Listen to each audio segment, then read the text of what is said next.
am going to really quickly tie in the Lakers and the Clippers for this particular portion of this segment. I'm going to talk about the Lakers next anyways. But, man, this needs to be said right now. On March 4th, the Suns played the Clippers. I watched this game live. And watched majority of it, too. The Suns started out as bad as you probably could. It wasn't looking pretty for them earlier on in the first quarter. At all. Their defense remained porous. We already knew what time it was with that. Like, no. We knew what it was. Okay? They did start to make a little bit of a run. Going on a 17-5 stretch to close out the first quarter, and then briefly open up the second.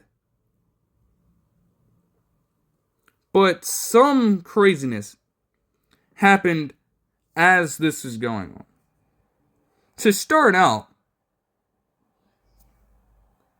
the man on the call, the play-by-play guy, and Brian Anderson, took it upon himself in a game involving the Suns and the Clippers to allude to LeBron James. This man goes out and says on national television, I wonder if LeBron is somewhere thinking about me tonight. What? What the fuck does that have to do with the basketball game? This is when I came back in as well. I was beside myself. I could not believe that I heard that on national television in a game that didn't even relate to the man. You find a way to bring him up. It's ridiculous. And it's just, I took it as disrespect to those markets. People from the Suns fan base and the Clippers fan base are there to watch those respective teams. They don't need to hear about that man every second of the fucking broadcast.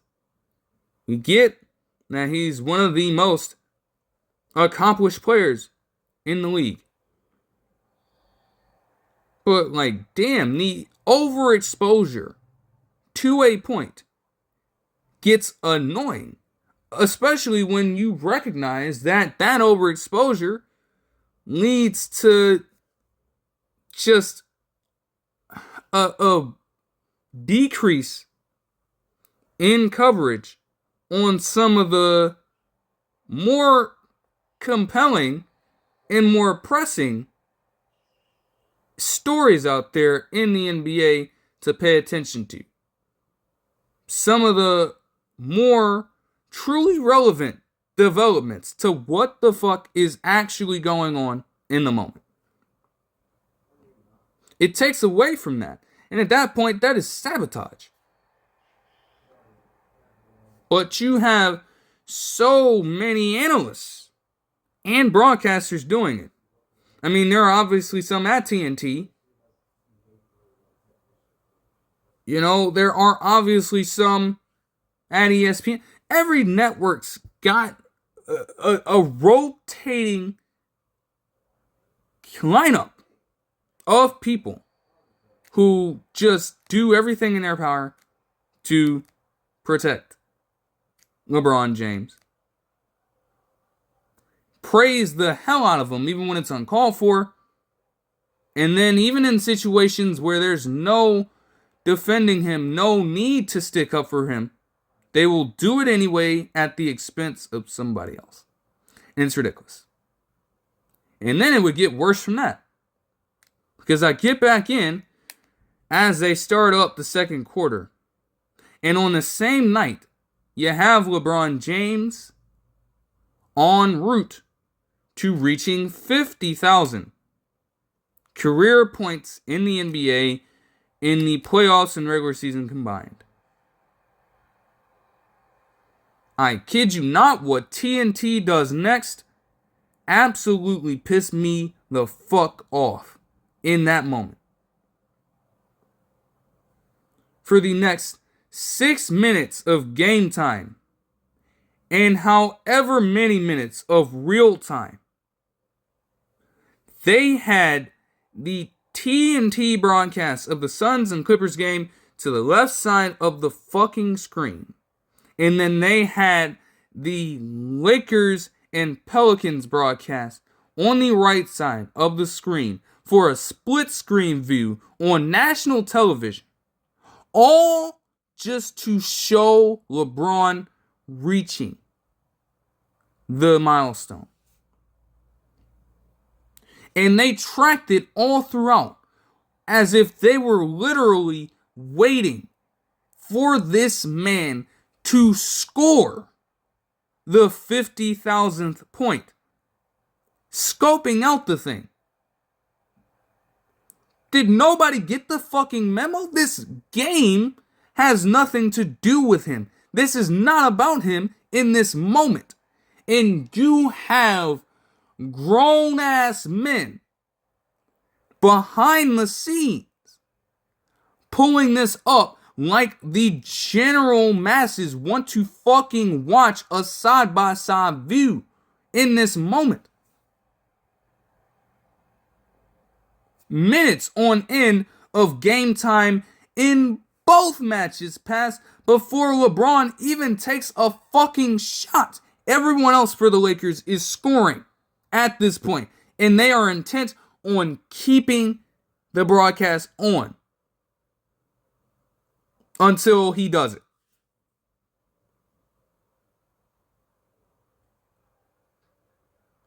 The broadcasters on the main call aren't even completely into the fucking matchup in front of them because you're trying to monitor two games at one fucking time. It's stupid as shit. And then he does finally do it. Which at that point, the moment's fucking soil. Like, all credit to him for reaching the milestone. But the fact that they went out of their way to take away from the markets of Phoenix and LA in that moment of time, just so they could put all of their attention on this fucking guy. Like I said, it's fucking sabotage, and they wonder why no one wants to tune in to the live fucking broadcast of these games. You wonder why ratings are down for the league as a whole now. Who wants to see that? Who wants to watch that for any player? A lot of these fans are there for their respective teams. Some of the other storylines are fucking cool, but they do not become so blatant in their pursuit of focusing on the alternative storyline that they sabotage their goddamn broadcast like that. The NCAA had action going on at the same time with college basketball. And what did they do on ESPN? They covered it after the fact. They waited until the action was at a pause during the halftime report to allude to it for just a quick second, and then they moved the fuck on.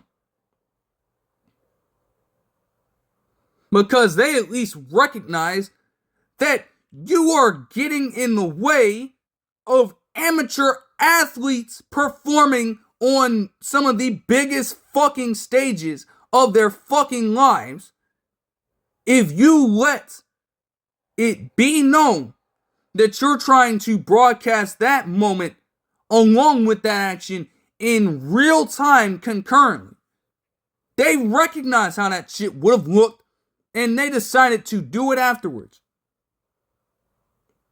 I guess TNT just did not give a fuck, and that's why they are losing the rights to the fucking NBA right now. It's going to be their final season having it for what could potentially be forever. Maybe they just do not care. And at that point, you're doing a disservice to your audience. How the fuck are you not going to give a fuck about that? Because now you're fucking with pro athletes and their exposure. Some of these players do not even get opportunities to play on national television like that, and all for the sake of one fucking man. You're going to put that all on the line and cast their exposure to the side like that? It's fucking sabotage. Nobody wants to tune into that shit at that point.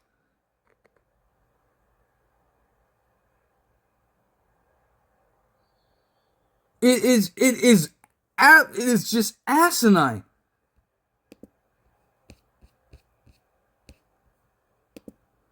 Not only did it soil that moment, but it soiled the rest of the game even. Because this game actually ended up being truly competitive. The Suns would go down yet again after allowing a 41-point second quarter. And then they eventually went on a 44-22 run to pick up the victory, notching their 9th comeback win on the season after being down by 10 or more points, as the Clippers would lose their 11th game after leading by more than 10. They actually played well down the stretch, all aided by a guy in Colin Gillespie, who was a former bench player for the Nuggets, who was there when they won the NBA championship in 2023. He had a tear late in that ball game and put up 10 points in 15 minutes. But that couldn't be the main storyline of that fucking particular matchup, because it had to relate to a completely different player in a completely different market at a completely different fucking period of time in the damn ball game.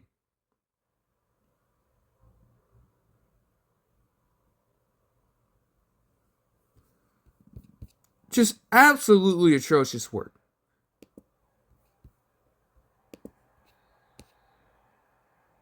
Like, that is so just horrible. Horrible, bro. Horrible. Like, you wonder why ratings are down. Who would realistically want to watch that? Unless you are just completely on LeBron's jock. Who would want to see that, man? All credit to him, but you could have handled that in a completely different way.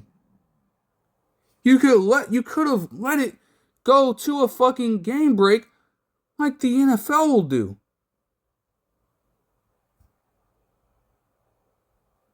You will have them for a split second of time alert you that they are going to a game break to check in on a particular play or development in another game.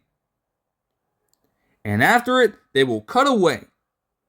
And then the broadcast team, with the play-by-play guy or the color commentator, they'll step in and add in a little tidbit after the fact, and then they'll move on.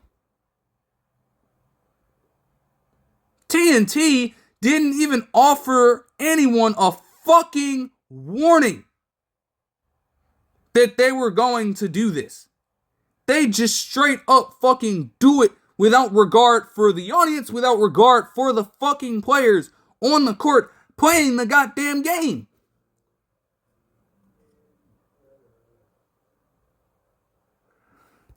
The game that LeBron did do it. They did win. Because if we're gonna spend all this time talking about LeBron so much, how about the fact that in other games in which he has set history relating to fucking points before this one, he didn't win. He didn't win those games. And yet the coverage was still focused on the sheer fact that he got there without taking into account the fact that they did not fucking win.